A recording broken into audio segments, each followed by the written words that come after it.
So yun, magandang araw mga idol. Narito tayo sa tabing dagat. At for today's video ay nga pala natin tricycle. Baliw. Siba na ako to. Saka update tayo sa ating ginawang kubo mga idol. Dito sa ating tabing dagat. Update tayo guys. Ayan o. Gawa ng ating simpleng kubo. Wow. Pwede na pasukan ng mga magka-cottage mga idol. So ito yung buong kubo. Ito naman yung kay Lola sa kabila. Ito naman yung sa kay Lola din sa tabing dagat. Saka yung kay Tiyo. Mayroon pa rin doon sa banda ron. Ito muna yung kaganapan mga idol. Tingnan natin, babalik din ko itong camera. Ayan mga idol. Yung dating gato na mga idol ay palitan na natin ng kawayan na bago. Saka yung bubong. Ayan. Palitan na din natin, di ba? Nung nakita niyo sa unang vlogs natin, sira-sira na. Hindi totoo yan. Bola lang yan. Ayan, okay na ulit. Ayan, saka may bangko na mga idol. Oh. Nice. Ayan, kawayan. Saka mayroon na din tayong lamesa na paglalagyan ng mga inumin, pagkain. Ayan. So may kalalola, kakalateya, cottage. Ayan. So yun naman yung ating tindahan mga idol. Nung binidyo natin nung nakaraan din, wala pa din bubong. Ngayon may bubong na oh. Ayan oh. Wow. Ayan mga lods. May bubong na. Dingding na lang sa tagiliran mga idol ang kulang. Ito naman ang kubo ni Lola oh. Ayan. So ayan yung kubo natin, yung tindahan natin, pagtatayuan natin ng mga kaunting paninda. So in-update ko lang kayo mga idol ngayon for today's video dahil nagawa na natin, paras na natin nabubungan. At nung nakaraan nga nating vlogs ay wala pa nga yung bubong.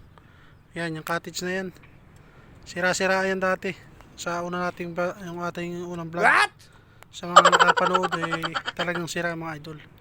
Eh ngayon, mayroon ng upuan, mayroon ng lamesa, lalagyan na lang ng mantil mga idol. Huwag mong subukan. Masisira ang buhay mo. At pwede nang pumasok mga idol. Yan yung upuan oh. Ito naman yung kalateya. Saka yung kay mama sa kabila. Yan, may cottage din yan. Saka yung pa.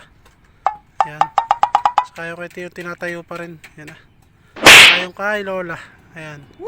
Pwede na ditong mag tagay-tagay oh, mga idol. Nice.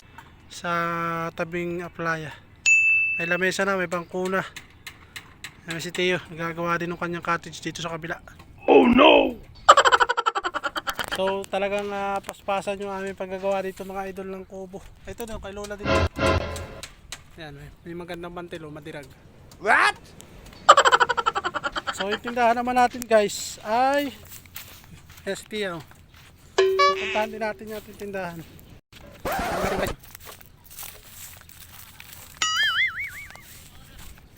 So guys, yung ating muntik tindahan ng pagtatayo natin.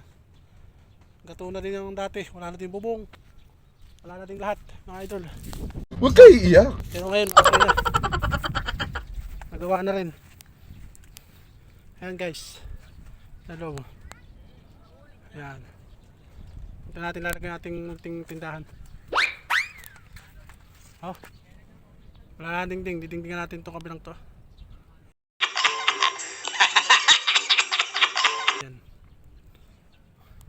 So yun lang mga guys, yun lang for today's video. In-update ko lang kayo dito sa ating munting tindahan. Ayan, may mga nag-tent na rin sila dito. Woo! So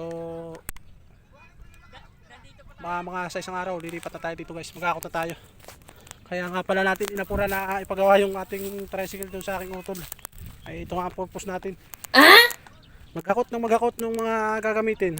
Ayun, buti naman at success na. Yung kubo natin oh. Tapos yung ating tindahan, depende natin dito sa kabila yan. Kaya malaking tulong si Barako sa atin mga idol. Ayun. So yun lang guys. Bali update lang tayo dun sa ating mga ginawa. Panguha natin ng kahoy ng ano. Yun lang guys. Thank you for watching.